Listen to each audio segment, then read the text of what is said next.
everyone, welcome to my channel. I am Simran Sahani and आज हम पढ़ेंगे क्लास 12 पॉलिटिकल साइंस का चैप्टर कंटेम्प्रेरी साउथ एशिया। तो guys ये जो चैप्टर है ना, इसमें हम पढ़ने वाले हैं साउथ एशिया के बारे में, उस रीजन के बारे में जिसमें हम खुद रहते हैं, यानी कि इंडिया और हमारे जितने भी नेबर्स हैं यही सब साउथ एशिया रीजन में आते हैं। इस चैप्टर में हम साउथ एशिया के बारे में पढ़ने वाले हैं। क्या पढ़ेंगे एक्चुअली में हम, जैसे कि अब आपको पता है इंडिया में किस टाइप की गवर्नमेंट है, हमारी डेमोक्रेटिक गवर्नमेंट चल रही है। जब से हमें आज़ादी मिली है तब से हमारे डेमोक्रेटिक गवर्नमेंट चल रही है। तो इस चैप्टर में हम पढ़ेंगे हमारे जितने भी नेबर्स हैं, जैसे कि पाकिस्तान हो गया, श्रीलंका हो गया, ठीक है, नेपाल है, भूटान है, हमारे नेबर्स की यहाँ पे किस टाइप की गवर्नमेंट चल रही है और क्या क्या कॉन्फ्लिक्ट्स हमारे और हमारे नेबर्स के बीच में होते हैं। जैसे पाकिस्तान और इंडिया के क्या क्या कॉन्फ्लिक्ट्स हैं, पाकिस्तान और बांग्लादेश के क्या क्या कॉन्फ्लिक्ट्स हैं, ठीक है, जो हमारे वॉर हुए तो वॉर होने के रीज़न क्या थे, ये सब चीज़ें हम इस चैप्टर में पढ़ने वाले, ठीक है। तो चलो स्टार्ट करते हैं हम अपने इस चैप्टर को। ये चैप्टर बहुत ज़्यादा इंटरेस्टिंग है। ज़्यादा इंटरेस्टिंग इसलिए भी लगेगा क्योंकि अभी तक जितने भी हम लोग चैप्टर्स पढ़े थे ना, उसमें हम वर्ल्ड की बाकी कंट्रीज़ के बारे में पढ़े थे। भैया यूएसए पढ़ लिया, ईयू पढ़ लिया, साउथ ईस्ट की कंट्रीज़ के बारे में पढ़ा हमने, साउथ ईस्ट एशिया की। यहाँ हम खुद की बात करने वाले हैं, इंडिया की और हमारे नेबर्स की, ठीक है, आसपास के अपने इलाके की बात कर रहे हैं। खुद के बारे में बहुत जानने वाले कि कितनी बढ़िया डेमोक्रेसी देखो गाइस हमारी कंट्री में आज तक चल रही है, ठीक है। हमने इतना अच्छे तरीके से भी अदर लार्जेस्ट डेमोक्रेसी, और हमारी पड़ोसी कंट्रीज़ में क्या क्या हुआ, हम बहुत कुछ जानने वाले हैं इस चैप्टर से। तो ज़्यादा इंटरेस्टिंग लगेगा ये, because we are studying about ourselves only, you can say that. तो चलो शुरू करते हैं इस चैप्टर को। अब जैसे ही चैप्टर शुरू होता है तो ओवरव्यू वाले एरिया में हमें बता रखा है कि पोस्ट कोल्ड वॉर एरा में, जब पोस्ट कोल्ड वॉर एरा की बात आती है तो you are a political science student, आपको समझ जाना चाहिए। पोस्ट कोल्ड वॉर एरा मतलब कि जब सोवियत यूनियन डिसइंटीग्रेट हो गया था ना और अमेरिका की हेजेमनी टाइप स्टार्ट हो गई थी, वो वाला एरिया, ठीक है। तो पोस्ट कोल्ड वॉर एरिया यानी कि 1990s के बाद से इस समय में क्या होता है, हमारा जो है इंडिया और पाकिस्तान दोनों ही न्यूक्लियर वेपन टेस्ट कर लेते हैं और हम लोग भी शामिल हो जाते हैं न्यूक्लियर वेपन वाली कंट्रीज़ में। तो उसके बाद से ना काफ़ी ज़्यादा पूरे के पूरे देश की नज़रें, पूरे बाकी देश जो है वर्ल्ड के, उनकी नज़रें हमारे इस एरिया पे ज़्यादा पड़ जाती हैं, साउथ एशिया ले। क्यों? क्योंकि जब भी अगर कोई कंट्री न्यूक्लियर वेपन बनाती है, टेस्टिंग करती है, तो यानी कि वो और ज़्यादा इंपॉर्टेंट प्लेयर बन गई है वर्ल्ड में। क्योंकि आपको पता है न्यूक्लियर वेपन कितने खतरनाक होते हैं। हिरोशिमा और नागासाकी में क्या हुआ because of the nuclear weapons. तो न्यूक्लियर वेपन जो है बहुत ज़्यादा इंपॉर्टेंट रहता है। अगर किसी कंट्री पे न्यूक्लियर वेपन है तो यानी कि वो कंट्री को बहुत ज़्यादा संभल के चलना पड़ता है और बाकी सब कंट्रीज़ को भी जो है न्यूक्लियर वेपन वाली कंट्रीज़ के साथ जो है वो देखते हुए चलते हैं। तो इसलिए अब हम लोगों ने भी न्यूक्लियर वेपन एक्वायर कर लिया था, तो बहुत ज़्यादा इंपॉर्टेंट प्लेयर्स अब हम भी बन चुके थे। दूसरी चीज़ क्या आती है, साउथ एशिया जितना भी हमारा रीजन है, इंडिया, पाकिस्तान, बांग्लादेश, नेपाल, भूटान वाला, इस एरिया में ना गाइस कॉन्फ्लिक्ट्स बहुत चल रहे थे। यानी कि आपस में लड़ाई करने के काफ़ी सारे रीज़न थे। जैसे हमारे पाकिस्तान के साथ बॉर्डर डिस्प्यूट था और साथ ही के साथ में रिवर वाटर को लेकर डिस्प्यूट्स है कि रिवर को कैसे शेयर करा जाएगा, रिवर के पानी को। पाकिस्तान के साथ है हमारा, बांग्लादेश के साथ भी है, बाकी कंट्रीज़ का। तो बहुत सारे डिस्प्यूट चल रहे थे। श्रीलंका की अगर बात करूँ तो वहाँ पे काफ़ी सारी टाइप के प्रोटेस्ट चल रहे थे, बगावत चल रही थी। तो ये एरिया ऐसा था कि हम बहुत कॉन्फ्लिक्ट चल रहे थे, तो इस वजह से भी इस एरिया पे बहुत ज़्यादा नज़रें थी लोगों की।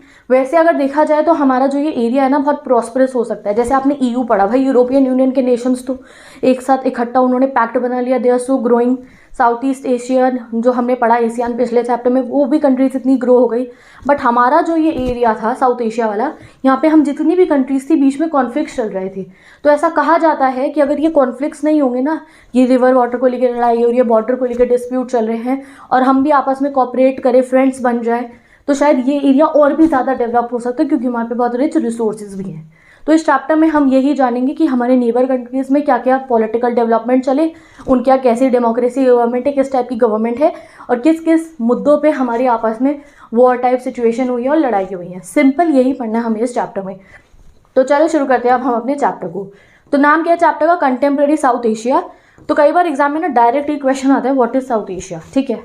तो यहाँ मैंने जो नोट्स बनाया आप इन्हें नोट डाउन करते रहो। मैं बीच बीच में सारे 1 मार्कर्स आपको बताती रहूँगी और अब वो आपको एग्जाम में दिख भी जाएंगे, 1 मार्कर, 2 मार्कर। और आंसर फॉर्मेशन का तरीका भी आपको चैप्टर पढ़ते पढ़ते ही समझ में आ जाएगा। तो कोई टेंशन मत लेना, मुश्किल है chapter and all that, just सुनते रहो जो मैं आपको बता रही हूँ। तो भाई साउथ एशिया कौन सा रीजन है, ये देख लो, ये है हमारा रीजन साउथ एशिया, ठीक है। This is the region known as south Asia, जिसमें हम इंडिया है और हमारे बहुत सारे नेबर्स आते हैं। ये है साउथ एशिया का हमारा रीजन, ठीक है। अब साउथ एशिया को ना एक एक्सप्रेशन दे दिया जाता है, 7 कंट्रीज मिलके साउथ एशिया बनाती है। कौन कौन सी साउथ एशिया की 7 कंट्रीज है वो देखिए आप, ठीक है। बांग्लादेश है, भूटान है, मालदीव है, श्रीलंका है, पाकिस्तान है, इंडिया है, नेपाल है। अब इसको फॉर्मेट में एक लर्न करने का बहुत ईजी सा मेरा एक तरीका था जो मैंने क्लास 12th में बनाया था, when I was in class 12, वो था BBM पिन्स। ठीक है, साउथ एशिया मतलब हम 7 कंट्रीज मिलके जो है बनाती है ये साउथ एशिया। वो कौन कौन सी है?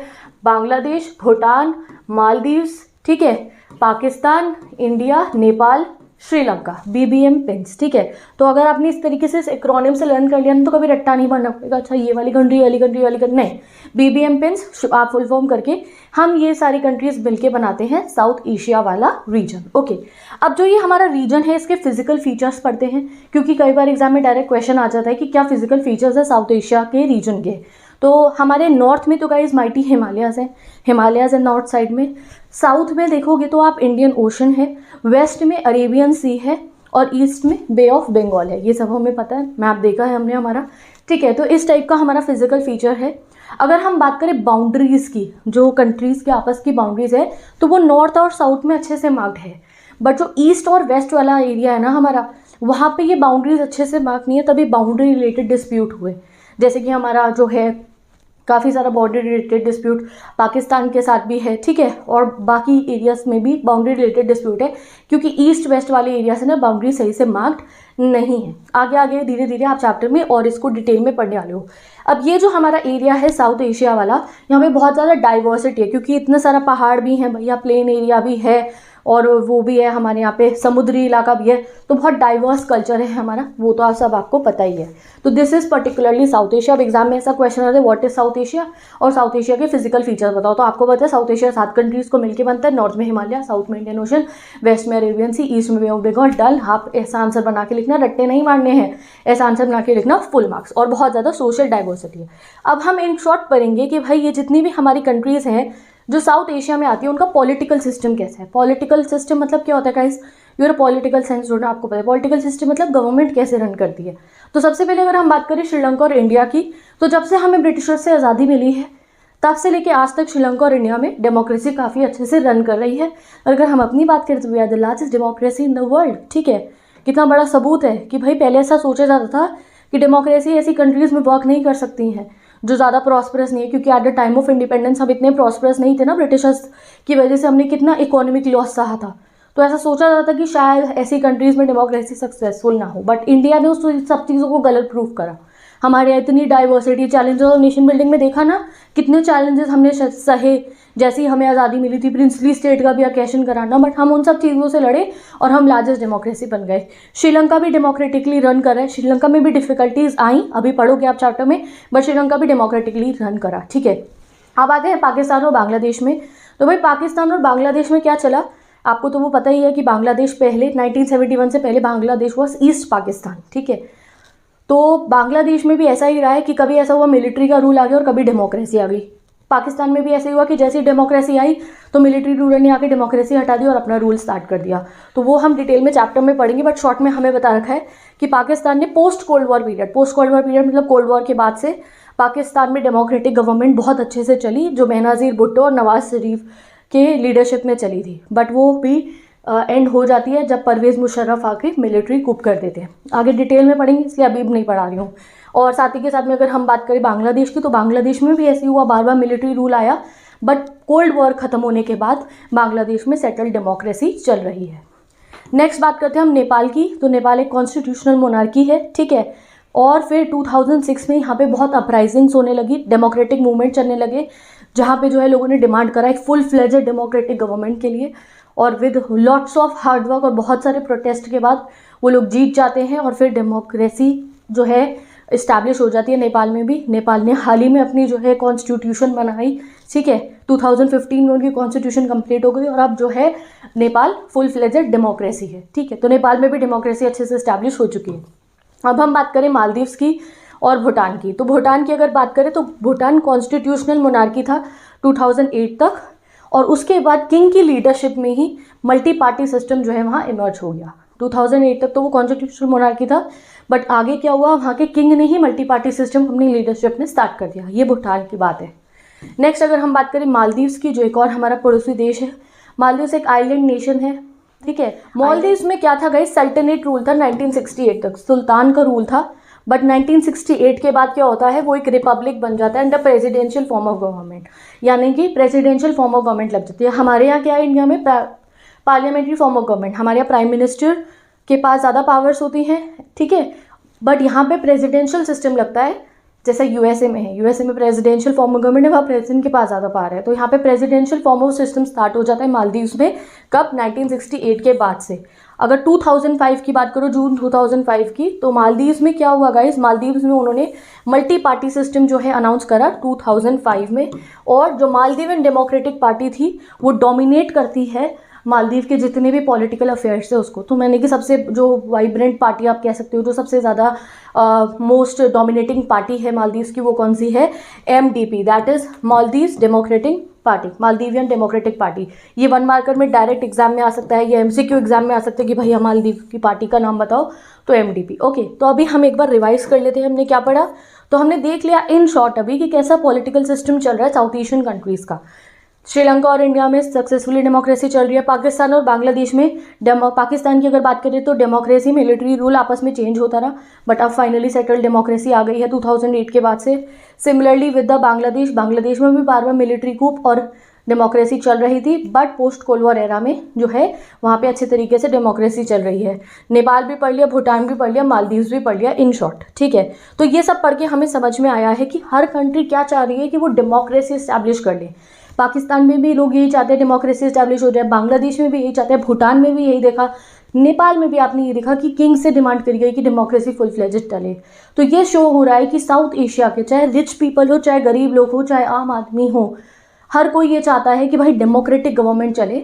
और ये बहुत बड़ा प्रूफ है, क्योंकि पहले ज़माने में यही सोचा जाता था कि जो प्रॉस्परस कंट्रीज़ है, जैसे USA हो गया, यूरोप की कंट्रीज़ हो गई, अमीर कंट्रीज़, इन्हीं में डेमोक्रेसी वर्क कर सकते हैं, यहीं के लोग डेमोक्रेसी अच्छे से चला सकते हैं। बट ये चीज़ हम लोगों ने गलत प्रूव करी, साउथ एशिया की कंट्रीज़ ने, कि हमारे यहाँ हर एक जो हमारे नेबर भी है वो भी चाहते हैं डेमोक्रेसी हो, और हमारे इंडिया में तो डेमोक्रेसी का सबसे सक्सेसफुल एक्सपेरिमेंट हुआ है। We are the largest democracy now. तो कई बार एग्जाम में क्वेश्चन आ सकता है एस्पिरेशन फॉर डेमोक्रेसी बताओ, तो आपको तब ये बताना है कि साउथ एशिया का जो ये रीजन है, चाहे कितने भी कॉन्फ्लिक्ट्स हैं इस रीजन के अंदर, बट यहाँ का रीजन में जितने भी लोग चाहते हैं वो यही चाहते हैं कि एक डेमोक्रेटिक गवर्नमेंट उनको चलाए, ठीक है। तो अब चलते हैं गाइज, अब हम एक एक जो कंट्री है, अभी जो शॉर्ट में पढ़ा ना, पाकिस्तान में ऐसा हुआ, बांग्लादेश में ऐसा हुआ, अब एक एक बात को बारीकी से डिटेल में हम पढ़ेंगे। पाकिस्तान में पॉलिटिक्स कैसे चली, और श्रीलंका में कैसे चली, और बाकी सभी साउथ एशिया की कंट्रीज़ में कैसी पॉलिटिक्स चली है। So let us start with the पहला topic, and democracy in Pakistan. भाई पाकिस्तान में कैसा डेमोक्रेसी फाइनली जाके इस्टेब्लिश होती है, अब आप ये पढ़ोगे। यहाँ से एग्जाम में क्वेश्चन आना मस्ट है, तो प्लीज़ ध्यान से सुनते रहो।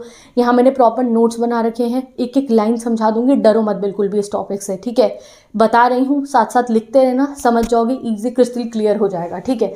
तो चलो देखते हैं। देखो क्या हुआ, जैसे ही पाकिस्तान को आज़ादी मिली, यानी कि पाकिस्तान पार्टीशन के बाद फॉर्म हो जाता है, तो पाकिस्तान भी अपनी कॉन्स्टिट्यूशन बना लेता है। ईयर अभी हम लर्न नहीं करें, क्योंकि देखो NCERT में गिवन नहीं, हम क्यों अपनी डेट एंड इवेंट्स पढ़ाए, ईयर जान के कब पाकिस्तान कॉन्स्टिट्यूशन बनाता है।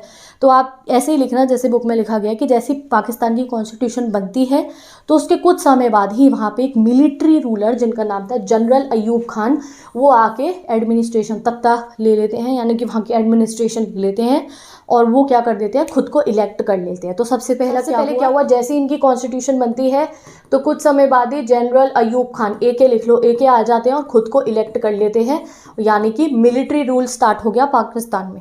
कॉन्स्टिट्यूशन बनने के कुछ समय बाद ही यहाँ मिलिट्री का रूल आ जाता है। मिलिट्री रूल में क्या हो गया कि भाई मिलिट्री रूल करेगी, जो मिलिट्री के जनरल हैं वो चलाएंगे पूरे के पूरे देश को, और कुछ लेवल पे ये लोग इलेक्शन भी कंडक्ट करवाते रहते थे, ठीक है।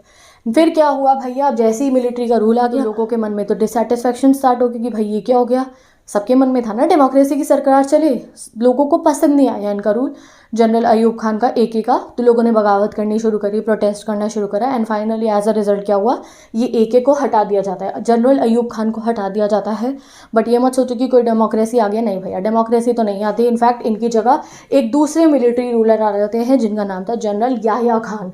तो फिर आप देख लो कि क्या हुआ, ईयर अभी भी नहीं बताया गया, तो वही हम क्यों लर्न करें, कब हटाया गया, तो डायरेक्ट लर्न कर लो सीधा कि जैसे ही अयूब खान को हटा दिया जाता है, कुछ समय बाद जब उनके रूल से लोग खुश नहीं होते हैं, अयूब खान को हटा के जनरल याह्या खान आ जाते हैं, तो AK चले जाते हैं और YK आ जाते हैं। बट अभी भी मिलिट्री रूल तो चल ही रहा है पाकिस्तान में।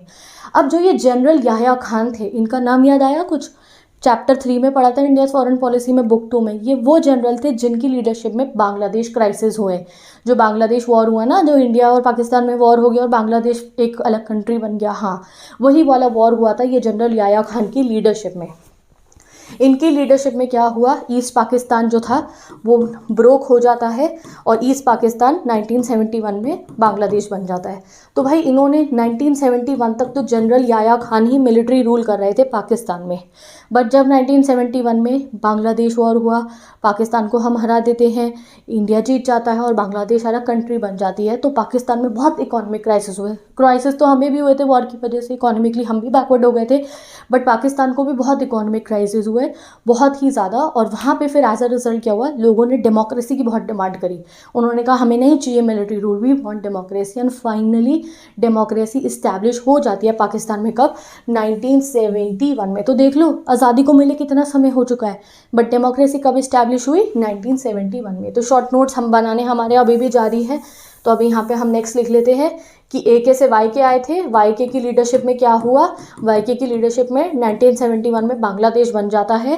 तो एज अ रिजल्ट 1971 में YK को हटा दिया जाता है, यानी कि जनरल याह्या खान को हटा दिया जाता है और एक डेमोक्रेटिक गवर्नमेंट वहाँ बन जाती है। कहाँ पे, पाकिस्तान में।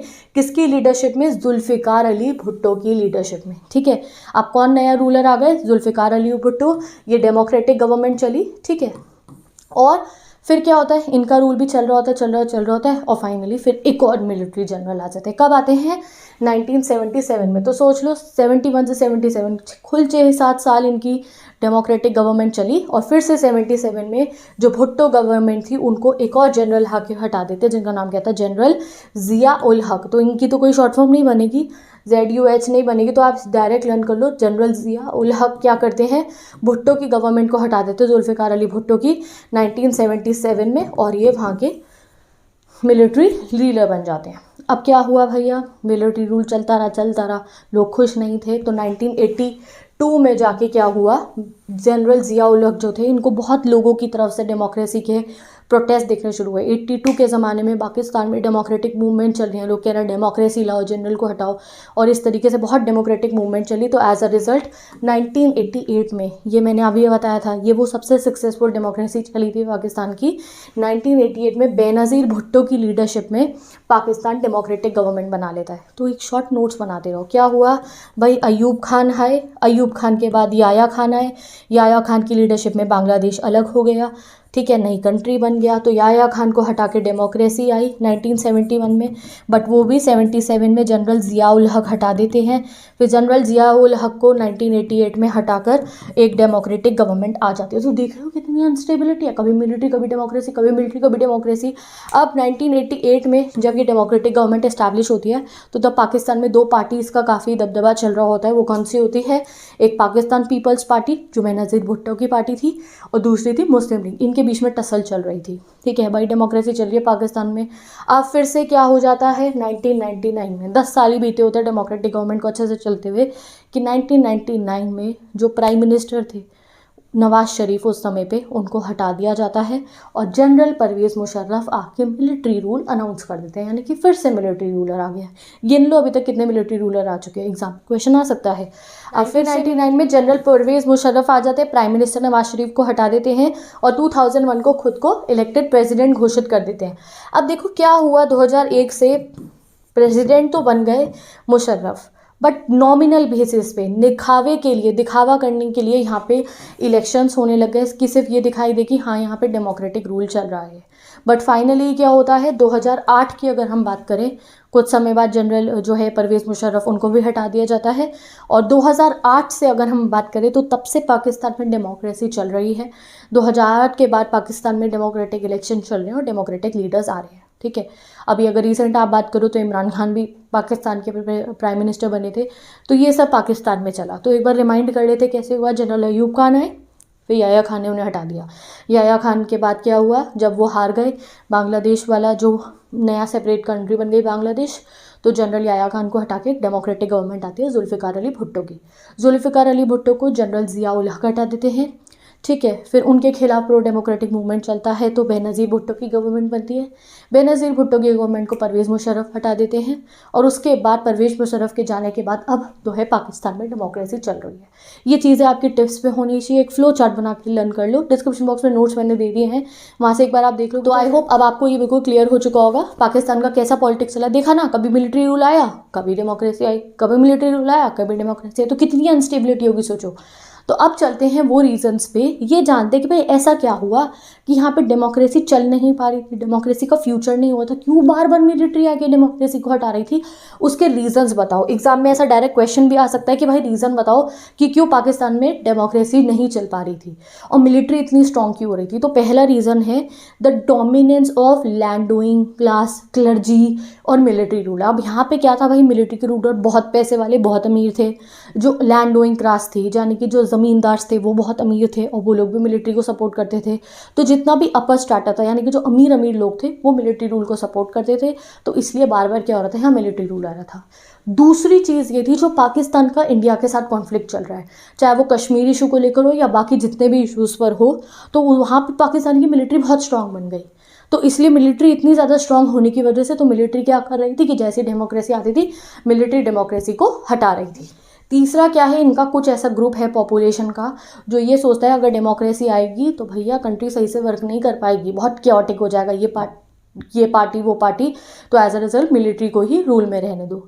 एंड फोर्थ रीज़न जो बहुत प्रोमिनेंट रीज़न है वो है, जैसे कि यूएसए हो गया और यूरोप की काफ़ी कंट्रीज़, वो नहीं चाहती कि पाकिस्तान में डेमोक्रेसी आए, वो चाहती हैं कि पाकिस्तान में मिलिट्री रहे। और वो रीज़न भी देते हैं इस बात का कि क्यों वो चाहते हैं पाकिस्तान मिलिट्री में रहे, क्योंकि because of the global terrorism, कि जो इतना टेररिज्म बढ़ रहा है and Pakistan also has a nuclear weapon. तो इसलिए बाकी बाहर देशों की जो बड़े बड़े नेशंस है, यूएस है और जो यूरोपियन स्टेट्स हैं, वो ये चाहते हैं कि भैया अगर मिलिट्री रूल रहेगा पाकिस्तान में तो जितना भी इनका न्यूक्लियर आर्सेनल है वो सही हाथों में रहेगा और जो है अच्छे तरीके से वर्ल्ड को भी कोई खतरा नहीं होगा। तो ये कुछ रीज़न है जिसकी वजह से पाकिस्तान में डेमोक्रेसी अच्छे से नहीं चल पाती है। तो ये 4 रीजंस याद रखना। पहला मिलिट्री पावरफुल, दूसरा इंडिया के कॉन्फ्लिक्ट की वजह से मिलिट्री पावरफुल हुई, तीसरा कुछ लोग कहते हैं डेमोक्रेसी बहुत क्योटिक हो जाएगी, फोर्थ जो बाकी वर्ल्ड की पावर चाहती है कि हाँ मिलिट्री रहे। Answer formation done. ये 4 पॉइंट लिखोगे फुल मार्क्स मिलेंगे। तो बढ़िया लग रहा है ना चैप्टर, अभी पूरा पाकिस्तान की देखो कितनी सारी जानकारी हमें मिल गई है। हो सकता है आप में से कुछ को पता हो, बट जिनको नहीं पती थी तो गाइस देखो हमें कितनी नॉलेज मिल रही है अपने इन चैप्टर्स से, अपने पड़ोसी देशों के बारे में और बाकी जो है जितने देश हैं उनके बारे में भी आप कितनी बातें जानोगे जो हमें आज तक नहीं पता थी। तो चलो पढ़ते हैं अब हम अपना नेक्स्ट पॉइंट, दैट इज़ अब हम बांग्लादेश के बारे में पढ़ने वाले हैं कि बांग्लादेश में डेमोक्रेसी कैसे चली। अब बांग्लादेश की डेमोक्रेसी पढ़ने से पहले हम ये जानेंगे कि बांग्लादेश एज अ नेशन बना कैसे था, बांग्लादेश कैसे फॉर्म हुआ था, बांग्लादेश के बारे में पढ़ेंगे। बट पहले एक चीज़ क्लियर करते हैं। देखो क्या हुआ था जब ब्रिटिशर्स गए, जब हमें आज़ादी मिली, ब्रिटिश इंडिया को आज़ादी मिली, तो ब्रिटिशर्स ने क्या करा, 2 पाकिस्तान बना दिए। चैलेंजेस ऑफ नेशन बिल्डिंग में पढ़ चुके, एक बार दोबारा पढ़ते हैं। एक वेस्ट पाकिस्तान बना दिया जो आज के समय का पाकिस्तान है, उसके बाद हमारा प्रॉपर पूरा इंडिया था, और उसके बाद यहाँ पे जहाँ पे हमारा वेस्ट बंगाल है वहाँ पे एक ईस्ट पाकिस्तान बना दिया गया बाय द ब्रिटिशर्स। ठीक है, पार्टीशन के द्वारा क्या हुआ, 2 पाकिस्तान बन गए, एक वेस्ट पाकिस्तान फिर हमारा इंडिया और ये ईस्ट पाकिस्तान। जो वेस्ट पाकिस्तान था यहाँ पे उर्दू स्पीकिंग लोग रहते थे जो उर्दू बोलते थे, और ईस्ट पाकिस्तान में बंगाली बोलने वाले लोग रहते थे। अब जब यहाँ पे ब्रिटिशर्स चले गए, इन सब ने अपनी अपनी कॉन्स्टिट्यूशन बना ली, हम अपना डेमोक्रेसी संभालने में लग गए, इंडिया पाकिस्तान अपनी डेमोक्रेसी संभाल रहा था, कॉन्स्टिट्यूशन बना रहा था। तो क्या हुआ यहाँ पाकिस्तान में, इन्होंने क्या करना शुरू कर दिया, जो वेस्ट पाकिस्तान था उसने ईस्ट पाकिस्तान पे बहुत डोमिनेशन करना शुरू कर दिया। कहने को तो ये एक ही कंट्री है ना, इतना बड़े बॉर्डर छोड़ के है, बट कहने को तो एक ही कंट्री थी पाकिस्तान, बट जो वेस्ट पाकिस्तान था वो बहुत डोमिनेट करता था ईस्ट पाकिस्तान को। ये वेस्ट पाकिस्तान ने अपना उर्दू लैंग्वेज और अपना कल्चर इन पे इम्पोज करना शुरू कर दिया इस पाकिस्तान पे। जहाँ बंगाली लोग रहते थे उनको उनका कल्चर फॉलो करने के लिए मना किया गया, उनको उर्दू लैंग्वेज बोलने को कहा गया। और जो पॉलिटिकल पावर्स भी होती है, जैसे अब हमारे यहाँ इतनी सारी स्टेट्स है तो सबके पास अपनी अपनी पावर्स है, पावर्स को डिवाइड करा जाता है। तो क्या हो रहा था, वेस्ट पाकिस्तान सारी पावर अपने हाथ में रख रहा था, जनरल भी यहीं सारे थे, जितने भी हमने जनरल पढ़ना, अयूब खान, यहया खान, वो सब यहीं से तो एडमिनिस्टर कर रहे थे, यहीं के तो थे वो। तो वो बहुत ज़्यादा डोमिनेट कर रहे थे ईस्ट पाकिस्तान को, और स्पेशली उनको लैंग्वेज नहीं बोलने को कह रहे थे, कहते उर्दू बोलो। तो यहाँ के जो लोग थे ईस्ट पाकिस्तान के, इनके मन में रिसेंटमेंट आ जाते हैं, इनके मन में गुस्सा आ जाता है, क्यों क्यों हम भी तो पाकिस्तान है, ये भी पाकिस्तान है, फिर हम भी क्यों अपना कल्चर इम्पोज कर रहे हैं, हमें क्यों ऑटोनॉमी नहीं दे रहे हैं। तो यहाँ पे प्रोटेस्ट शुरू हो जाते हैं। प्रोटेस्ट करने के में एक लीडर थे, और उन लीडर का नाम क्या था, शेख मुजिब उर रहमान। ठीक है, अब बांग्लादेश में प्रोटेस्ट लॉन्च हो गए। ठीक है, लोगों ने बगावत करनी, प्रोटेस्ट करने शुरू कर दिए वेस्ट पाकिस्तान के खिलाफ कि क्यों हमारे साथ ऐसा शुरू हो रहा है। तो इस प्रोटेस्ट में एक लीडर जो सबसे फोरफ्रंट पे थे, उनका नाम क्या था, शेख मुजिब उर रहमान। ठीक है, इन्होंने बहुत प्रोटेस्ट करा और कि भैया हमें भी ऑटोनॉमी दो। ऑटोनॉमी मतलब पावर दो, ईस्ट पाकिस्तान को पावर दो खुद को चलाने की। तो फाइनली ये प्रोटेस्ट चल ही रहा था, और इसमें क्या होता है, 1970 में यहाँ पे इलेक्शन हो जाते हैं पाकिस्तान में।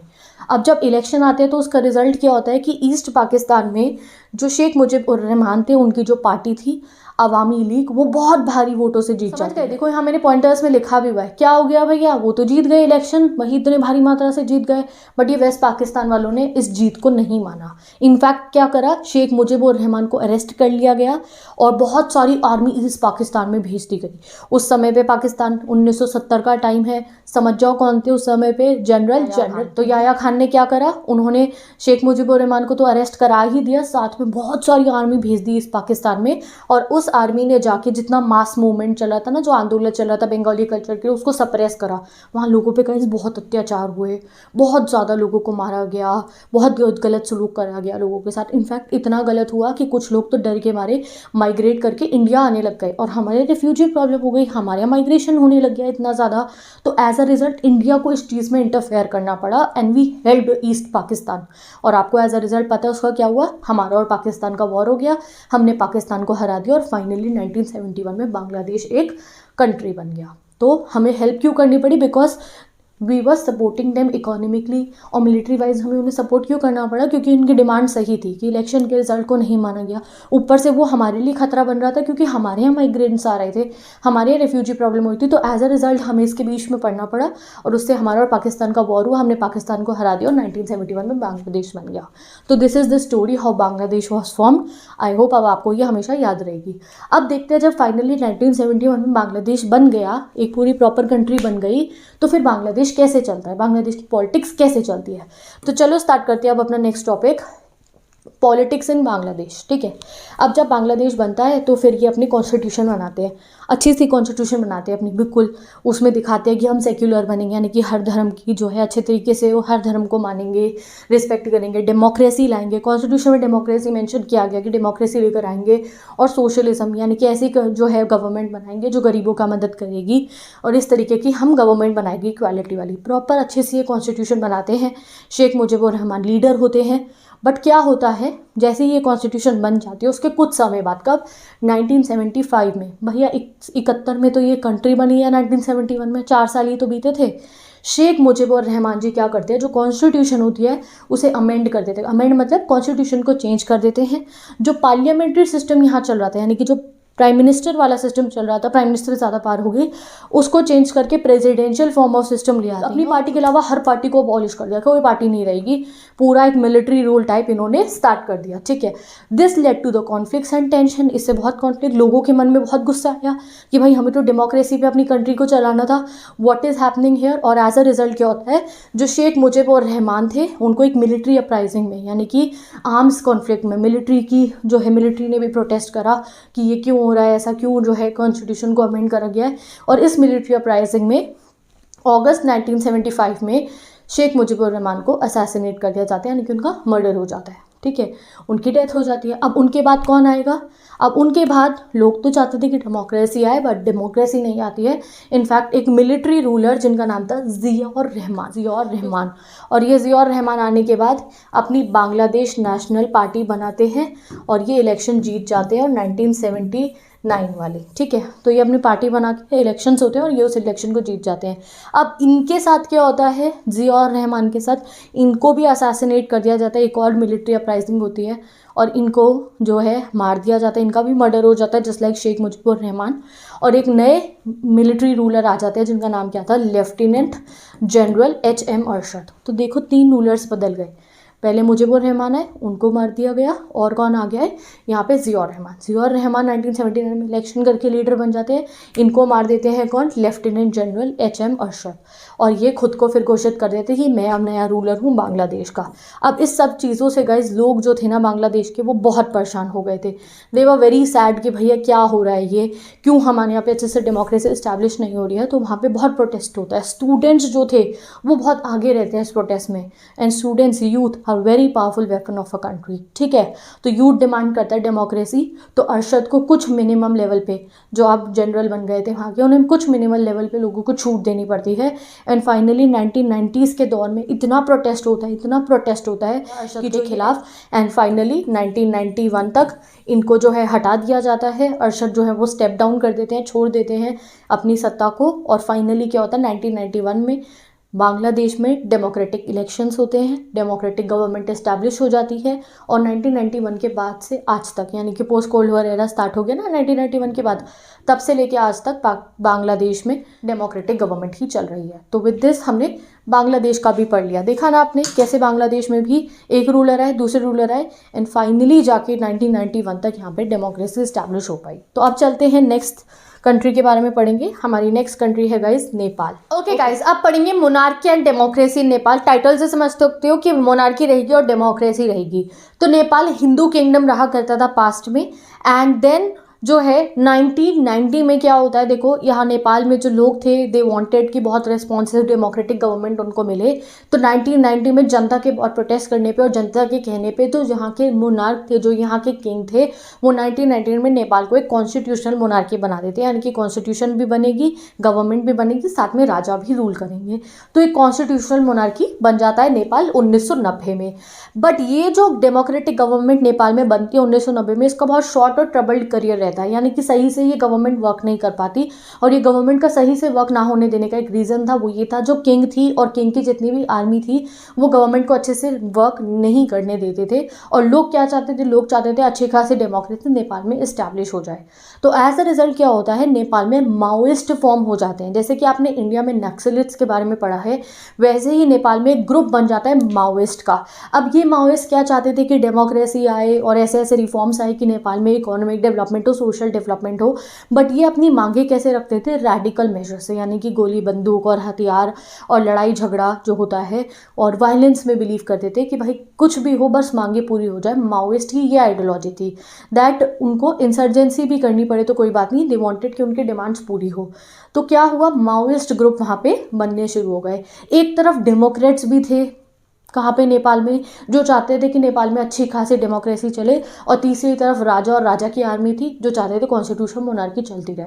तो इस वजह से नेपाल में एक ट्रायंगुलर कॉन्फ्लिक्ट हो गया। माओइस्ट कहते थे रेडिकल मेजर्स आ जाए, हम लाएंगे डेमोक्रेसी, डेमोक्रेट्स कहते थे कि एक अच्छे खासे तरीके से डेमोक्रेसी लाए, और राजा चाहते थे नॉमिनल बेसिस पर डेमोक्रेसी चलते रहे। तो इस ट्रायंगुलर कॉन्फ्लिक्ट में क्या हुआ, बहुत ज़्यादा प्रॉब्लम्स क्रिएट हुई नेपाल में। एंड फाइनली 2002 में जो नॉमिनल डेमोक्रेसी भी चल रही थी नेपाल में, जो नाम को डेमोक्रेसी चल रही थी कि हाँ गवर्नमेंट है चल रही है, जो राजा होते हैं उस गवर्नमेंट को भी अबॉलिश कर देते हैं, जो हाउस ऑफ रिप्रेजेंटेटिव्स होता है। 2002 में जो राजा थे वो उस हाउस को भी डिसमिस कर देते हैं, जो बची कुची भी डेमोक्रेटिक गवर्नमेंट चल रही थी वहाँ पे उसको भी हटा देते हैं राजा, और प्रॉपर किंग का रूल वहाँ पे स्टार्ट हो जाता है। अब इससे लोगों को बहुत बुरा लगता है कि वो तो डेमोक्रेसी फुल फ्लेजेड मांग रहे थे और कहाँ नॉमिनल डेमोक्रेसी भी चली गई, कॉन्स्टिट्यूशन मोनार्की भी चली गई। तो लोग बहुत गुस्सा हो जाते हैं, और एज अ रिजल्ट बहुत बड़ा एक प्रोटेस्ट लॉन्च होता है, और ये प्रोटेस्ट नॉन वायलेंट था। इसमें माओइस्ट भी इन्वॉल्व थे, बट फिर भी ये प्रोटेस्ट नॉन वायलेंट रहता है। जो 7 पार्टी अलायंस बनता है नेपाल में, जैसे आपको पता है इंडिया में जब हमने प्रोटेस्ट करा, फ्रीडम फाइटर्स ने हमारे प्रोटेस्ट करा, तो there was one party in forefront, कौन सी थी, कांग्रेस थी। वैसे ही यहाँ पे नेपाल में राजा से डेमोक्रेसी हासिल करने के लिए एक पार्टी थी, 7 पार्टी अलायंस। यहाँ 7 पार्टी मतलब बहुत सारे, एक अम्ब्रेला ऑर्गेनाइजेशन थी, बहुत सारी पार्टीज अंडर में आती हैं, और वो मिलके नॉन वायलेंट मूवमेंट करके, आप बुक में फोटोज देख सकते हो, मतलब आप सुन लो पूरी जनता नेपाल की सड़कों पे उतर आती है और किंग से डेमोक्रेसी की डिमांड करती है। और फाइनली जो है किंग को जो है ये बात माननी पड़ती है। 2006 में जाके किंग क्या करते हैं, जो उन्होंने हाउस ऑफ रिप्रेजेंटेटिव, जो उन्होंने पूरी की पूरी डेमोक्रेसी सरकार हटा दी थी 2002 में, उसको फिर से रिवाइव कर देते हैं 2006 में, और फाइनली 2008 तक जाके फुल फ्लेजेड डेमोक्रेसी जो है नेपाल में इस्टेब्लिश हो जाती है। ठीक है, तो ये इसका हम सीरीज़ में कैसे लर्न करेंगे, एक बार मैं आपको फ्लो चार्ट बना के समझा देती हूँ। दैट 1990 में जो ये था Nepal, it became constitutional monarchy. ये कॉन्स्टिट्यूशन भी है, मोनार्क भी है, बट ये जो गवर्नमेंट चल रही थी ये ठीक से नहीं चल पा रही थी बिकॉज मोनार्क जो है इसको अच्छे से वर्क नहीं करने दे रहे थे। As a result Maoist group बन जाता है जो चाहते थे डेमोक्रेसी जल्द से जल्द इस्टेब्लिश हो। तो ये ट्रायंगुलर कॉन्फ्लिक्ट जब माओइस्ट, डेमोक्रेट्स और जो है राजा के बीच में चलता है, तो राजा क्या करते हैं, राजा 2002 में जो नॉमिनल डेमोक्रेसी, जो बच्ची कुछ डेमोक्रेसी थी, उसको भी एंड कर देते हैं और पूरी राजा का रूल यहाँ स्टार्ट हो जाता है। 2002 में ये एंड होने के बाद 2006 में बहुत पॉपुलर अपराइजिंग होती है, बहुत ज़्यादा प्रोटेस्ट लॉन्च होता है in the Nepal, and finally इतने सारे जनता की डिमांड तो किंग को माननी ही पड़ती है और 2006 में किंग जो डेमोक्रेसी थी उसको रिवाइव कर देते हैं और हाँ बिल्कुल फाइनल हो जाता है कि यस नाउ फाइनली नेपाल भी एक डेमोक्रेटिक कंट्री बन जाएगा। इनकी कॉन्स्टिट्यूशन बननी शुरू हो जाती है। 2008 में मोनार्की अबॉलिश हो जाती है, मोनार्की को हटा दिया जाता है और नेपाल को एक सेक्युलर डेमोक्रेटिक स्टेट घोषित कर दिया जाता है। अब अगर हम नेपाल की कॉन्स्टिट्यूशन की बात करें तो इट वाज इन प्रोसेस, काफ़ी समय तक नेपाल की कॉन्स्टिट्यूशन बनती रही एंड 2015 में की जो कॉन्स्टिट्यूशन थी उसका बनने का वर्क कंप्लीट हो गया और अब Nepal is a democratic country. अब एक क्वेश्चन है नेपाल के लोगों में, वो ये है देखो कि कुछ सेक्शंस ऑफ द सोसाइटी थे वो ये चाहते थे कि नेपाल में किंग की भी कुछ ना कुछ अहमियत रहनी चाहिए इन द पॉलिटिकल सिस्टम, क्योंकि वो अपना पास से कि ये हिंदू किंगडम था, किंगडम वाला रूलर थे, तो वो उसको लिंक रखना चाहते थे। और जो माओइस्ट थे वो बिलीव करते थे रेडिकल मेजर्स में, वो चाहते थे जल्द से जल्द कि नेपाल की इकोनॉमी और सोशल प्रोग्रेस लाया जाए, चाहे उसके लिए हमें कुछ भी करना पड़े। माओइस्ट इस चीज़ में बिलीव करते थे। बट जो 7 पार्टी अलायंस था जिन्होंने प्रॉपर एक मूवमेंट लॉन्च करके नेपाल को डेमोक्रेसी जितवाई थी, वो इस रेडिकल मेजर्स में बिलीव नहीं करते थे। तो काफ़ी कुछ चीज़ें नेपाल में उसके बाद चली जब वो डेमोक्रेसी बन गई। कुछ लोग इंडिया को रेल को लेकर भी सोचते थे कि इंडिया काफ़ी इंटरफेयर करते हैं नेपाल के जितने भी इंटरनल अफेयर्स होते हैं उसमें, तो ये सब रहा नेपाल का। बट 2008 में नेपाल एक फुल फ्लेजेड डेमोक्रेटिक कंट्री बन जाता है। तो अब हमने नेपाल का भी जो है पूरा का पूरा सीन पढ़ लिया है, कैसे वहाँ पे डेमोक्रेसी इस्टेब्लिश हुई। अब हम श्रीलंका का देखते हैं हम क्या हुआ। तो श्रीलंका 1948 में इंडिपेंडेंस मिल गई थी और श्रीलंका में डेमोक्रेटिक गवर्नमेंट शुरू हो जाती है। बट देखो श्रीलंका की दिक्कत क्या हुई कि यहाँ कोई मिलिट्री रूलर ने आके डेमोक्रेसी को नुकसान नहीं पहुंचाया। इनफैक्ट यहाँ पे 2 एथनिक ग्रुप्स थे, एक था सिन्हाला, दूसरा तमिल पीपल। आपने पावर शेयरिंग चैप्टर क्लास 10 में पढ़ा था। एथनिक ग्रुप मतलब 2 अलग अलग कल्चर को फॉलो करने वाले लोग, एक सिन्हाला लोग थे, एक तमिल लोग थे। अब जो सिन्हालास थे वो मेजॉरिटी में थे श्रीलंका में और सिन्हालास को लगता था श्रीलंका उनका है और वो तमिल्स को नेग्लेक्ट करना शुरू कर देते हैं। जितने भी तमिल्स रह रहे थे श्रीलंका में उसमें 2 टाइप्स के तमिल थे, कुछ श्रीलंका के तमिल्स ही थे और कुछ जो इंडिया से माइग्रेट करके गए थे श्रीलंका। इवन इंडिपेंडेंस के बाद भी काफ़ी सारे इंडियंस तमिल जो थे वो श्रीलंका माइग्रेट करने को गए थे। रीज़न था प्लांटेशन वर्क और कुछ और काम के लिए माइग्रेशन हुआ था। तो भाई वहाँ तमिल्स भी थे और सिन्हाला भी थे। अब सिन्हाला की जब डेमोक्रेटिक गवर्नमेंट बन जाती है तो यहाँ मेंशन नहीं है बुक में, बट हाँ सिन्हालीज क्या करते हैं गाइस, वो बहुत निगलेक्ट करते हैं तमिल लोगों को, अपनी लैंग्वेज उन पे इम्पोज करते हैं।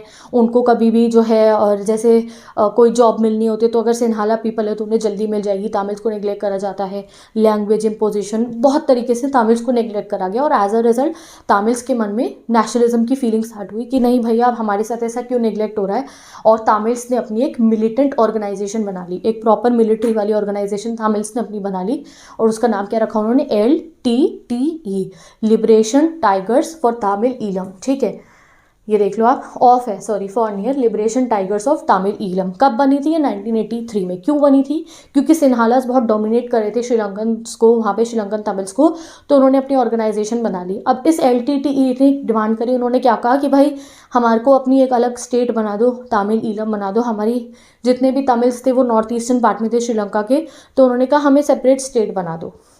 और इससे क्या हुआ, जितनी भी श्रीलंका की गवर्नमेंट थी, जो श्रीलंका की मिलिट्री थी और उसके और जो LTTE है उनके बीच में लड़ाई होनी शुरू हो गई। तो यहाँ LTTE और श्रीलंका की मिलिट्री जो थी उनके बीच में फाइट चल रही थी।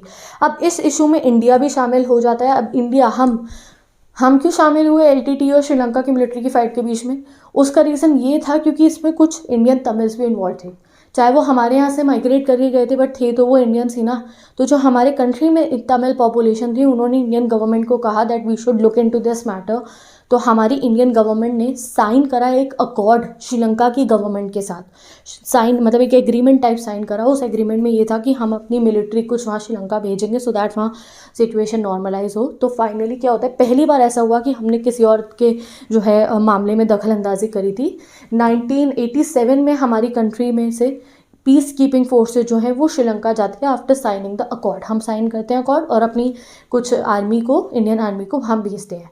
अब जब हमने इंडियन आर्मी अपनी वहाँ भेजी तो क्या हुआ, इवेंचुअली हमारी इंडियन आर्मी की फ़ाइट, लड़ाई शुरू हो जाती है LTTE के साथ, वही जो तमिल ईलम की डिमांड करते तमिल्स, उनके साथ फ़ाइट शुरू हो जाती है।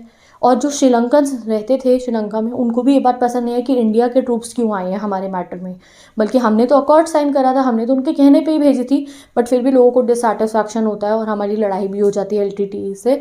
तो भाई हम तो अपने ट्रूप्स को वापस बुला लेते हैं।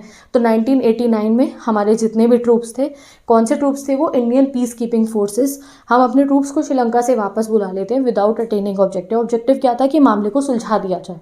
हम अपना ऑब्जेक्टिव अटेन करने बिना ही वापस आ जाते हैं हमारे ट्रूप्स और श्रीलंका में सिविल वॉर शुरू हो जाता है। बहुत लड़ाई होती है श्रीलंका में, काफ़ी समय तक श्रीलंका में ये जो है तमिल और श्रीलंकन्स के बीच में लड़ाई चलती रहती है। आपको पावर शेयरिंग चैप्टर में याद होगा हमने कितना लंबा इनका वॉर चला था। कुछ बाकी कंट्री, अब हमने तो इनके मैटर में बोलना बंद कर दिया, कुछ बाकी स्कैवेंडिनियन कंट्रीज़ यानी कि कुछ आइलैंड कंट्रीज जैसे कि नॉर्वे आइलैंड, इन्होंने ट्राई करा कि इनकी सिचुएशन नॉर्मलाइज कर दी थी, हम तो दूर हो गए थे इस मैटर से। फाइनली जो आर्म्ड कॉन्फ्लिक्ट था इनका वो एंड होता है 2009 में, जब LTTE एंड हो जाती है। तो भैया 1983 में LTTE बनी, 2009 में जाके ये जो है इनका कॉन्फ्लिक्ट एंड हुआ। तो सोचो कितने साल यहाँ पे दिक्कत रही, इतने समय इनका सिविल वॉर चलता रहा। तो हमने तो छोड़ दिया था, हमने तो कहा ठीक है आप अपना मैटर अपने आप देखो। 2009 में जाके श्रीलंका में सिचुएशन स्टेबलाइज होती है। देख लो कितना लंबा सिविल वॉर यहाँ चला। तो these are threats to democracy. तो आप देखते हैं भैया वॉर तो चला कि यहाँ श्रीलंका में सिविल वॉर तो इतने सालों तक चला, बट ये देखा गया कि सिविल वॉर का इनके डेवलपमेंट पे इफेक्ट नहीं पड़ा। वैसे तो कहा जाता है वॉर होगा तो कंट्री बहुत अनस्टेबल हो जाएगी, बट यहाँ कुछ अलग सा ही देखा गया। श्रीलंका ने जो है इकोनॉमिक ग्रोथ भी करी इस पीरियड के अंदर। इनफैक्ट बहुत high level of human development Sri Lanka में हुआ। श्रीलंका पहली ऐसी कंट्री बन गई जिसने अपनी पॉपुलेशन ग्रोथ को कंट्रोल करा। श्रीलंका ने अपनी इकोनॉमी या जो ट्रेड होता है ना बाहर की देश की कंट्रीज़ के साथ करना, वो भी हमारी साउथ एशिया रीजन में सबसे पहले करना शुरू करा था बाकी कंट्रीज़ के साथ। और जो इनकी GDP थी वो बहुत समय तक, जो चाहे वॉर चल रहा था कुछ और था, इनका GDP भी काफ़ी अच्छा चल रहा था। तो despite the ravages of internal conflict it has maintained a democratic political system. And last but not the least, चाहे इनका कितना सिविल वॉर चला या कुछ भी हुआ, मिलिट्री रूल नहीं आया, डेमोक्रेसी यहाँ चलती रही। तो अब हमने श्रीलंका का भी पढ़ लिया है। तो यहाँ गई हमारे सारे नेबर्स के बारे में हमने पढ़ लिया कि इनके यहाँ पे पॉलिटिक्स कैसे चली। अब फाइनली हम देखेंगे अपना सेकंड टॉपिक। मैंने आपको कहा था ना 2 चीज़ें पढ़ने वाले हैं हम। पहले हम पढ़ेंगे कि नेबर्स के यहाँ पे पॉलिटिकल सिस्टम कैसा चल रहा है, दूसरा हम पढ़ेंगे नेबर्स के साथ हमारे झगड़े किस बात पर चलते हैं। तो अब हम देखेंगे इंडिया पाकिस्तान का झगड़ा क्यों होता है और कॉपरेट कहाँ करते हैं, बांग्लादेश के साथ झगड़ा कहाँ होता है, कॉपरेट क्या होता है, तो वो सब हम पढ़ेंगे। तो let's start the next topic, India Pakistan conflict. तो अब हम पढ़ेंगे conflicts of India and it's neighbours. ठीक है, तो पहला कॉन्फ्लिक्ट पढ़ेंगे वो अपना पाकिस्तान के साथ, कि पाकिस्तान के साथ हमारा क्या कॉन्फ्लिक्ट है। और ये एग्जाम में गाइस डायरेक्ट क्वेश्चन फॉर्म में आ जाता है, तो मैं प्रॉपर बता रही हूँ आपको इस क्वेश्चन को कैसे आंसर करना है और क्या क्या कॉन्फ्लिक्ट्स है। तो देखो कोल्ड वॉर तो एंड हो गया, post cold war era conflicts भी एंड हो गए, बट इंडिया और पाकिस्तान के कॉन्फ्लिक्ट्स एंड नहीं हुए अभी तक।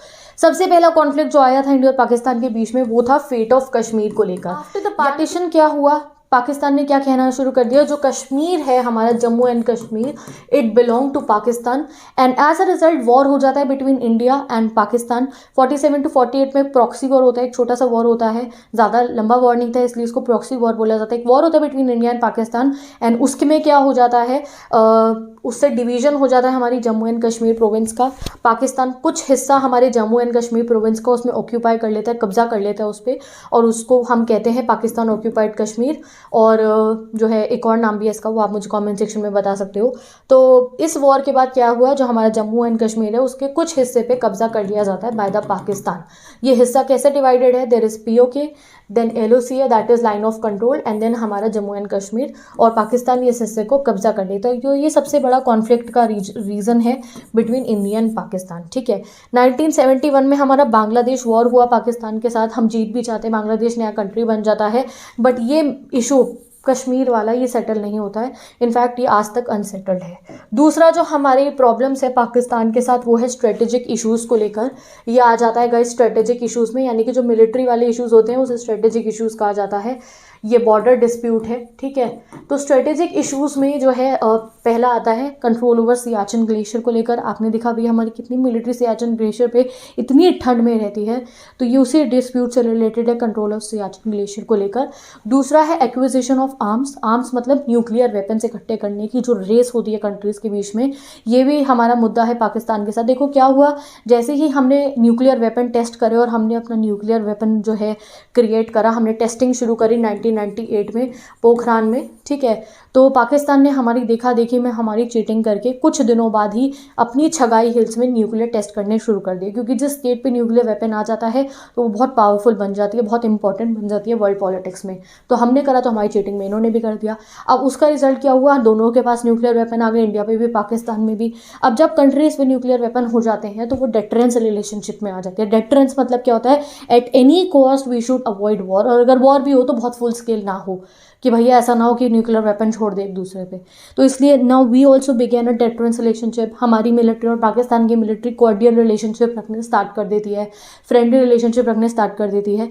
प्रॉब्लम्स आते हैं, डिस्प्यूट्स आते हैं, बट वी अवॉइड वॉर, कोशिश की जाती है कि वॉर ना हो दोबारा, बिकॉज दोनों पे ही हम न्यूक्लियर वेपन आ चुके थे। तो ये हमारा सिस्टम स्टार्ट हो जाता है।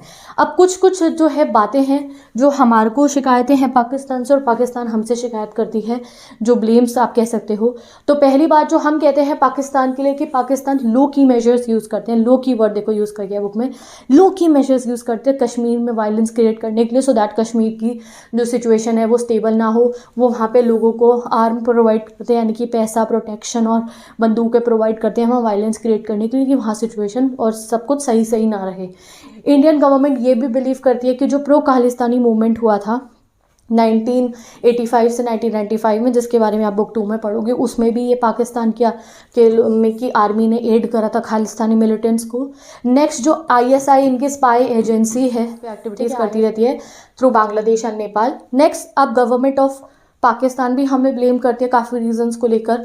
पाकिस्तान ये ब्लेम करता है कि इंडिया गवर्नमेंट जो है, जो हमारी सिक्योरिटी एजेंसी है, हमारी सिक्योरिटी एजेंसी का नाम आप कमेंट सेक्शन में बताना, कि हमारी सिक्योरिटी एजेंसी इनके सिंध और बलूचिस्तान प्रोविंस में प्रॉब्लम्स क्रिएट करती है। अब एक और इंडिया और पाकिस्तान का जो इशू है, ये स्ट्रेटेजिक इश्यूज़ यहाँ पे कंप्लीट हो चुके हैं। अब आते हैं रिवर वाटर को लेकर डिस्प्यूट। तो 3 टाइप के डिस्प्यूट अभी तक पढ़ लिए। पहला बॉर्डर वाला कश्मीर के फेट को लेकर, दूसरा हमने पढ़ लिया स्ट्रेटेजिक इशू जिसमें न्यूक्लियर वेपन भी आ जाएगा और ये सब प्रॉब्लम्स भी आ जाएंगी, सियाचिन ग्लेशियर वाला भी। अब तीसरा आता है रिवर वाटर को लेकर। जितने भी पड़ोसी देश होते हैं उनमें गए रिवर वाटर का डिस्प्यूट आ ही जाता है, कैसे उसको डील करा जाएगा।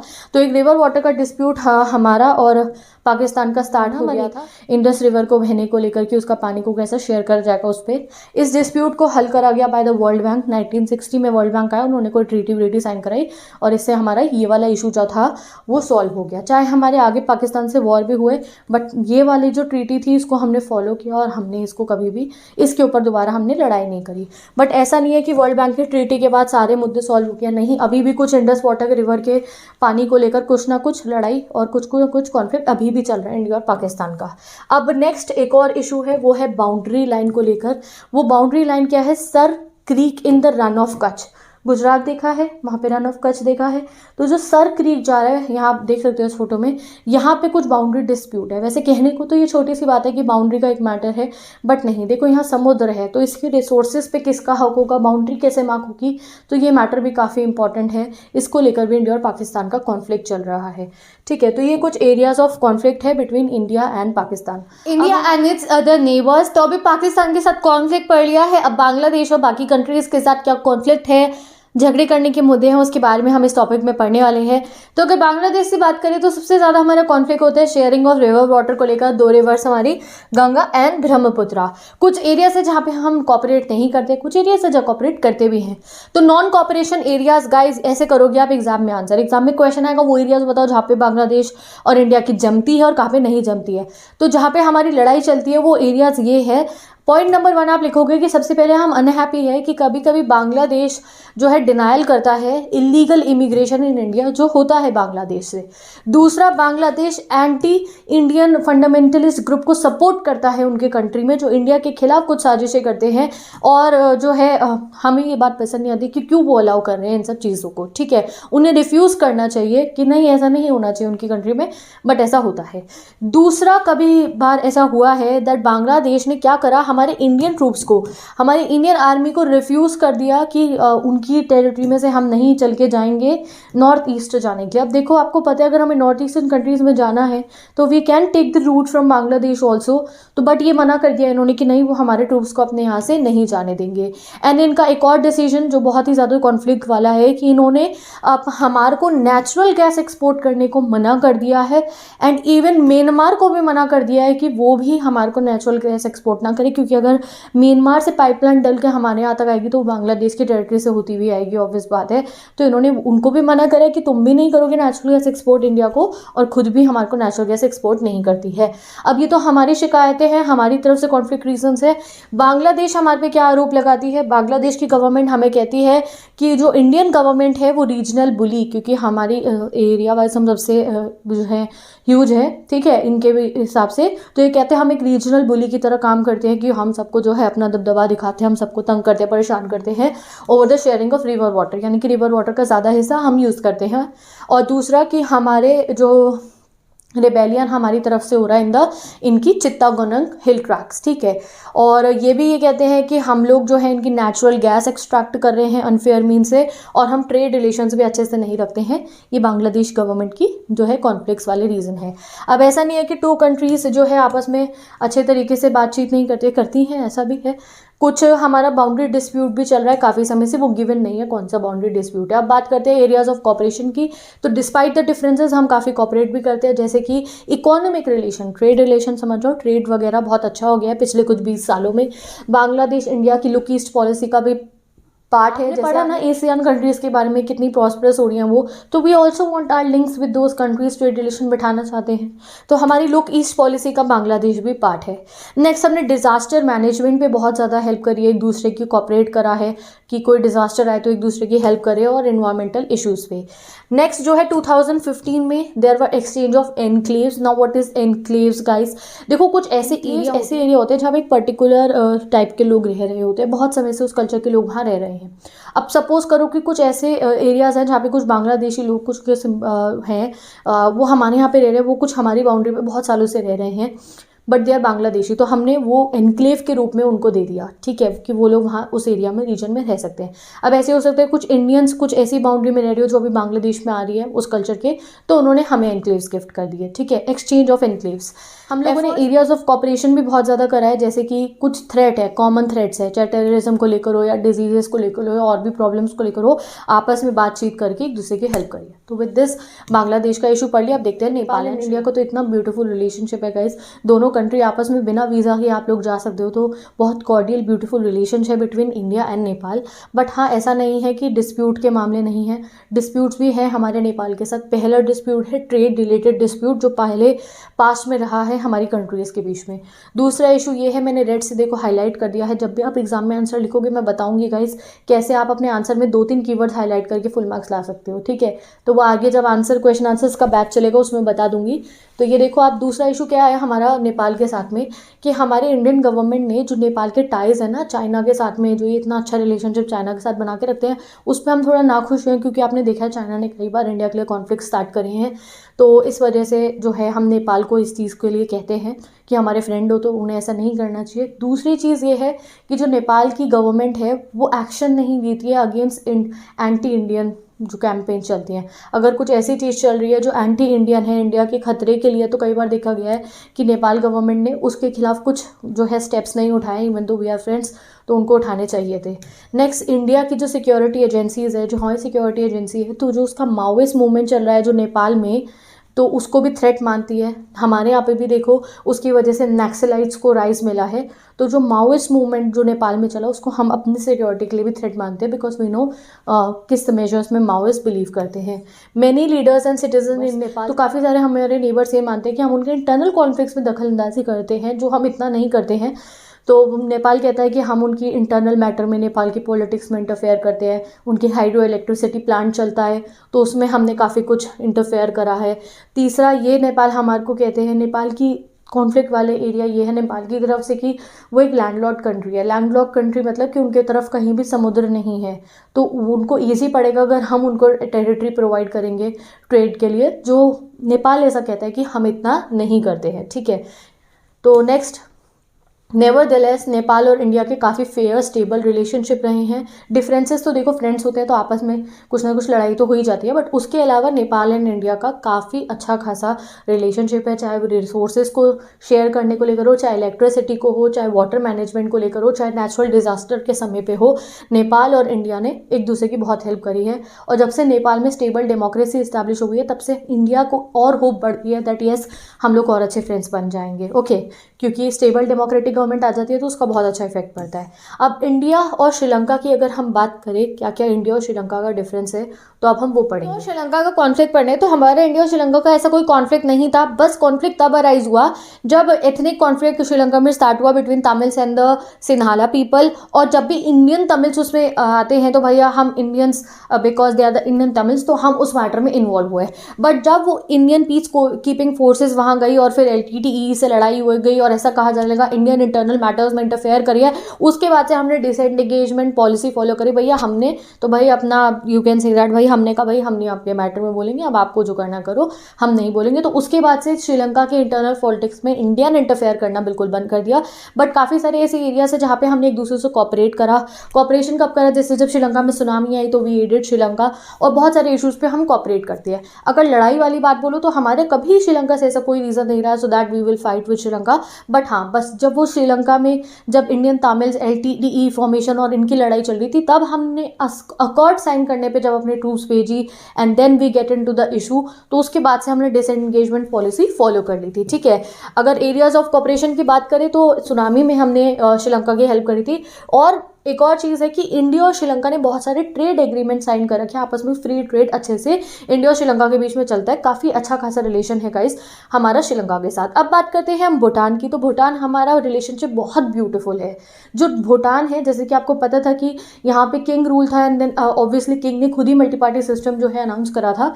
तो यहाँ के किंग ने क्या किया था, जब इंडिया के नॉर्थ ईस्टर्न पार्ट में जो है कुछ गुरिल्ला एक्टिविटीज चल रही थी, यानी कि छुप के वॉर करने वाली कुछ ऐसी स्ट्रैटेजीज बन रही थी, तो उसमें भूटान गवर्नमेंट ने हमारी हेल्प करी थी।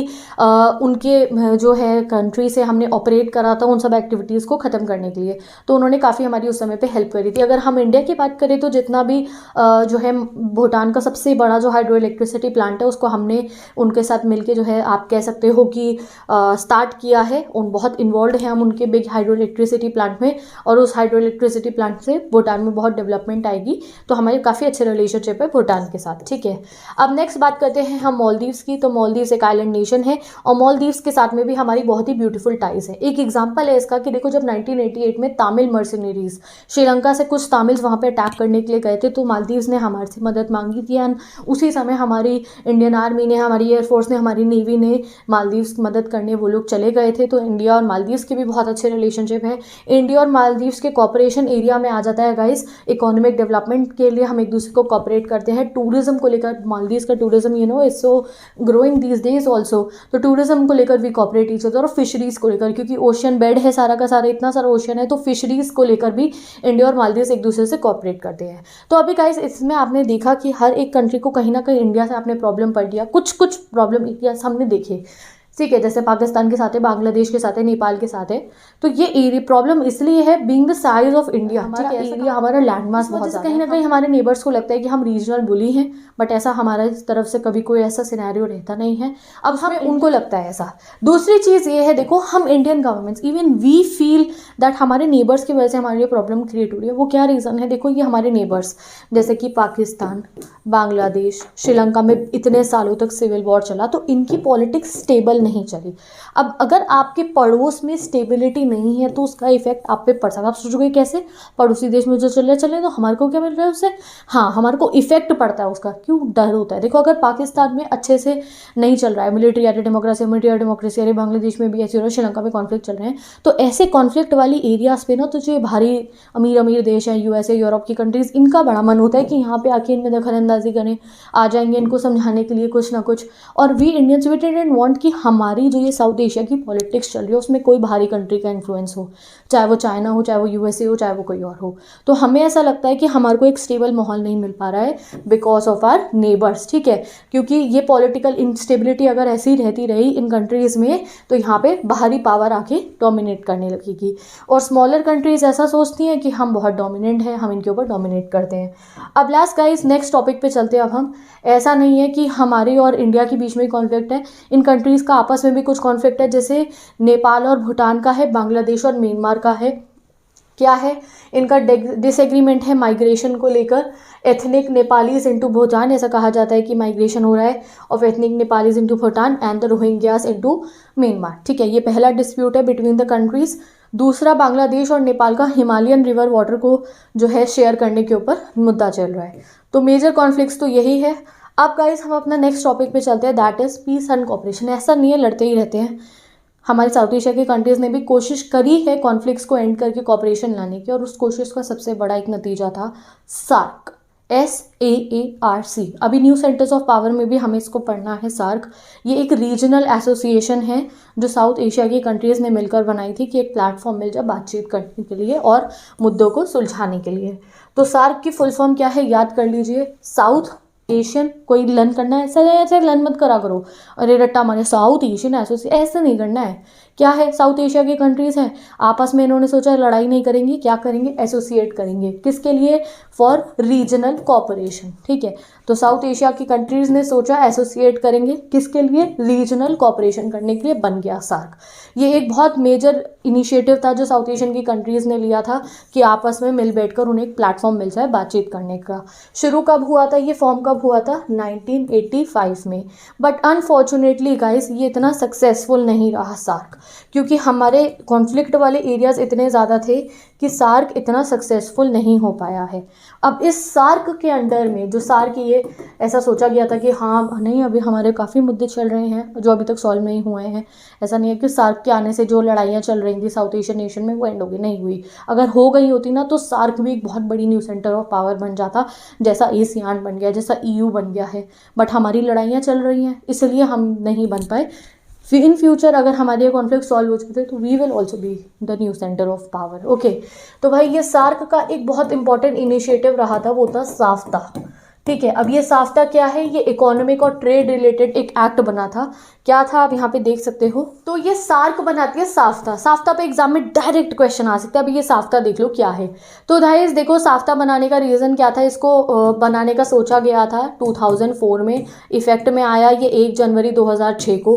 बनाने का रीज़न क्या था कि जो तारीफ रेट है उसे लोअर डाउन कर देते हैं ना। व्हाट इज तारीफ, जो टैक्स लगता है ना ट्रेड पे, कि हम इम्पोर्ट अगर कुछ कर रहे हैं एक दूसरे कंट्री में तो उस पर टैक्स लगता है। तो ये कहा गया कि साउथ एशियन कंट्रीज आपस में साफ्ता साइन कर ले, और साफ्ता साइन करना मतलब कि जो टैक्स है जो इंपोर्ट्स और एक्सपोर्ट पे लगते हैं उनको रिड्यूस कर दिया जाएगा, इसलिए ये बनाया गया था। बट जितने भी हमारे नेबर्स थे वो साफ्ता को साइन करने से डर रहे थे। उन्हें लग रहा है कि भाई ये जो साफ्ता है इससे क्या होगा, इससे हमारा जो कंट्री है इंडिया इनके मार्केट पे कब्जा कर लेगी, क्योंकि हमारी कंट्री की इतनी पॉपुलेशन है, we are so good in resources, हमारा ट्रेड ऑब्वियसली इनसे बहुत ज़्यादा होगा। तो इनको ऐसा लगता है कि अगर हम इनसे साफ्ता साइन करेंगे तो क्या होगा, तारीफ रेट लोअर होगे और हम इनकी मार्केट्स पे एक्सेस कर लेंगे। और अगर हम अपनी बात करें इंडिया की तो हमारे को इससे इतना फ़र्क नहीं पड़ता है कि खाली साफ्ता साइन करने से ही हम इनके मार्केट को एक्सेस कर पाएंगे। क्यों, क्योंकि हम ऑलरेडी श्रीलंका है और नेपाल है, उन तीनों के साथ बायलेटरल ट्रेड एग्रीमेंट साइन है, यानी कि आपस में हमारे ट्रेड लिंक्स बहुत अच्छे हैं। तारीफ रिड्यूस के लिए हमने ट्रेड एग्रीमेंट्स ऑलरेडी साइन कर रखे हैं। तो 6 में से 3 कंट्रीज़ के साथ ऑलरेडी हमारे ट्रेड एग्रीमेंट साइन हैं। तो इससे हमें कोई फ़र्क नहीं पड़ता कि अगर ये लोग सोच रहे हैं कि साफ्ता साइन करने से हम इनकी मार्केट्स को एक्सेस कर रहे हैं।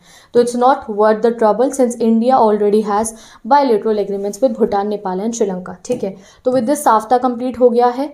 अब हमें पढ़ना है एंडिंग कॉन्फ्लिक्ट्स के बारे में। देखो गाइस, आपने पढ़ा कि इंडिया और पाकिस्तान की काफ़ी सारे कॉन्फ्लिक्ट्स वाले इशू हैं, बट ऐसा नहीं है कि इंडिया और पाकिस्तान की गवर्नमेंट और इंडिया और पाकिस्तान कोशिश नहीं करता है इन कॉन्फ्लिक्ट्स को एंड करने के लिए। नो, हमने बहुत कोशिशें करी हैं, दोनों ही कंट्रीज़ ने काफ़ी कोशिशें करी है कॉन्फ्लिक्ट एंड करने के लिए। पहला, हमने कॉन्फिडेंस बिल्डिंग मेजर का यूज़ करा है। कॉन्फिडेंस बिल्डिंग मेजर में आ जाता है कि वहाँ से जो उनके प्रोमिनेंट लीडर्स हैं हमारी कंट्री में आते हैं, हमारे प्रोमिनेंट लीडर्स उनकी कंट्री में आ जाए, बातचीत हो आपस में कंट्रीज़ में कि मिसकम्युनिकेशन ना हो जाए और जो है कुछ गलत उसका इफेक्ट पड़े, तो आपस में बातचीत करने की, अच्छे कोऑर्डिनेट रिलेशनशिप मेंटेन करने की दोनों ही कंट्रीज़ ने कोशिश करी है। लीडर्स एक दूसरे से समिट में मिलते हैं, जो असेंबलीज होती है, और एक दूसरे की बातों को समझते हैं। दूसरा और तीसरा जो है, हम लोगों ने कॉपरेशन करने के लिए, आपस में अच्छी रिलेशनशिप्स रखने के लिए बस रूट भी ऑन करे हैं 2। उन बस रूट के बारे में हमने बुक 2 में भी पढ़ा था। बताना कमेंट सेक्शन में कौन सा बस रूट लॉन्च हुआ था इंडिया और पाकिस्तान के बीच में। वीज़ाज़ को देने के लिए जो है हमने कुछ थोड़ा अच्छी पॉलिसी यूज़ करी है कि आसानी से वीज़ाज़ मिल जाए अगर किसी को पाकिस्तान जाना है, पाकिस्तान से इंडिया जाना है। तो ये कुछ एरियाज़ ऑफ कॉपरेशन है हमारे, कि ऐसा नहीं इंडिया और पाकिस्तान भी लड़ना चाहते हैं। नो, वी हैव डिसाइडेड कि हम इस तरीके से अपने कॉन्फ्लिक्ट्स को एंड करेंगे। लीडर्स मिलते हैं समिट में, लीडर्स जाते हैं एक देश से दूसरे देश, इन्वाइट करते हैं एक दूसरे को, और हमने वीज़ाज़ देने में जो है अच्छी सी पॉलिसी लगा दिया। और नेक्स्ट हमने ट्रेड रूट्स और बस रूट्स ऑन करे हैं। नेक्स्ट हमने ट्रेड बहुत अच्छा कर दिया है between the 2 parts of Punjab. Punjab जो है ना, तो पंजाबी हो रहा है, तो ट्रेड काफ़ी अच्छे से होने लग गया अब 2 पार्ट्स ऑफ पंजाब। तो ये कुछ स्टेप है इंडिया और पाकिस्तान ने लिया अपनी राइवलरीज को एंड करने के लिए। अब ये लास्ट हमारे को थोड़ा सा चाइना के बारे में भी बता रखा है। हमने पाकिस्तान के साथ तो काफ़ी कोशिश करी है कि सब कुछ कॉन्फ्लिक्ट्स जो है हमारे सही हो जाए। अगर हम चाइना की बात करें तो हमने चाइना के साथ भी रिलेशनशिप ठीक करने की कोशिश करी है। After the Sino Indian war we have tried कि रिलेशनशिप स्टेबल हो, बट चाइना हमेशा क्या करता है, पाकिस्तान के साथ ज़्यादा फ्रेंडली रहता है और कुछ ऐसी कोशिशें करता है जिससे इंडिया को नुकसान हो। बट अब जब इतना ग्लोबलाइजेशन का एरा हो चुका है, इकोनॉमिकली ट्रेड हो रहा है, पता है ना, अब तो ग्लोबल वर्ल्ड में रह रहे हैं, पहले जैसी बात थोड़ी रही है। ट्रेड हर कंट्रीज़ के बीच में हो रहा है, चाइना भी rising economy, we are also rising economy. तो ग्लोबलाइजेशन की वजह से अब चाइना और इंडिया भी काफ़ी, अब हमारा भी ट्रेड रिलेटेड जो है बातचीत अब काफ़ी चलने लग गई है। तो ये चाइना का रोल पढ़ लिया। अब आते हैं यूएसए के रोल पे। अब भैया यूएसए, कोई कंट्री को नीड है एड की, यूएसए आ जाता है। कहीं पे लड़ाई चल रही है, यूएसए मॉडरेटर बन के आ जाता है। तो साउथ एशिया इतना बड़ा रीजन जहाँ इतनी सारी कंट्रीज है, इतनी सारी पॉपुलेशन है, इतने सारे मुद्दे हैं लड़ाई करने के, तो वहाँ पे यूएसए ना, ऐसा हो नहीं सकता है। तो जब भी कभी पाकिस्तान और इंडिया के बीच में प्रॉब्लम क्रिएट हुई है तो कई बार यूएसए आया है बातचीत हल कराने। यूएसए जो है काफ़ी बार मॉडरेटर की तरह रोल परफॉर्म करते हैं इंडिया और पाकिस्तान के बीच में। अब जैसे कि आपको पता है हमारी कंट्री में एलपीजी स्टार्ट हो गई थी, हमने भी अपनी इकोनॉमी को लिबरलाइज कर लिया था, पाकिस्तान में भी अपनी इकोनॉमी में ग्लोबलाइजेशन स्टार्ट कर लिया था। तब से हमारा अमेरिका के साथ ट्रेड लिंक स्टार्ट हो चुके हैं और अमेरिका के साथ रिलेशनशिप हमारे तब से स्टार्ट हो चुके हैं। अब लास्ट बात ये है, देखो कि यूएसए का इंटरेस्ट हमारे इस एरिया में इसलिए भी रहता है, मॉडरेटर की तरह वो आए या जिस भी टाइप के लिए आए, तो पहला रीज़न ये है कि बहुत सारा साउथ एशियन डायस्पोरा यूएसए में वर्क कर रहा है। डायस्पोरा मतलब देखो साउथ एशिया के, चाहे इंडिया के हो, पाकिस्तान के, बांग्लादेश को, काफ़ी सारे लोग यूएसए में जॉब करते हैं, वहाँ कोई ना कोई काम करे, वो वहाँ पे रह रहे हैं। तो इसलिए यूएसए काफ़ी की प्लेयर बन जाता है जब साउथ एशिया की बात आ रही है, क्योंकि इतने सारे साउथ एशियंस वहाँ यूएसए में रह रहे हैं। दूसरी चीज़ ये है कि साउथ एशिया का मार्केट बहुत बड़ा है गाइज। हमारे यहाँ इतनी पॉपुलेशन है, इतनी कंट्रीज़ है, चाहे आर्मी के लिए एम्यूनेशन खरीदना हो, इक्विपमेंट्स खरीदने हो, या नॉर्मल मार्केट की बात करो, यूएसए के लिए काफ़ी एक बहुत अच्छा रीजन है साउथ एशिया। यूएसए हमेशा साउथ एशिया में इंटरेस्टेड रहता है। क्यों? क्योंकि हम उनसे वॉर टाइप इक्विपमेंट भी बहुत खरीदते हैं, साथ ही के साथ कंज्यूमर गुड्स हो गए और जितने भी गुड्स है उसके लिए इतना बड़ा मार्केट है। यूएसए के कितनी चीज़ें इंडिया में बिकने आती होंगी और बाकी हमारे पड़ोसी देशों में बिकती होगी, तो इसलिए USA is always interested in this south Asian region. ठीक है, अब एट चैप्टर एंड होता है क्वेश्चन मार्क पे कि क्या ये जो साउथ एशियन कंट्रीज़ हैं ये अपने कॉन्फ्लिक्ट्स, जो भी प्रॉब्लम्स चल रही हैं, उन सबको एंड करेंगी, कॉपरेट करना स्टार्ट करेंगी और एक रीजनल ब्लॉक की तरह जैसा एशियान है बन के आएंगी, या इसी चीज़ को कंटिन्यू करेगी। इस क्वेश्चन मार्क पे ये चैप्टर आपका एंड हो जाता है। तो जैसे आपने देखा ना, इतने सारे कॉन्फ्लिक्ट्स के मुद्दे हैं हमारी कंट्रीज़ के बीच में, अगर ये नहीं होंगे तो उसका बेनिफिट हमें ही मिलेगा, क्योंकि इतनी रिसोर्सेज है, इतना पॉपुलेशन है हमारे पास कि अगर हम फ्रेंडली रहेंगे, कॉपरेट करेंगे,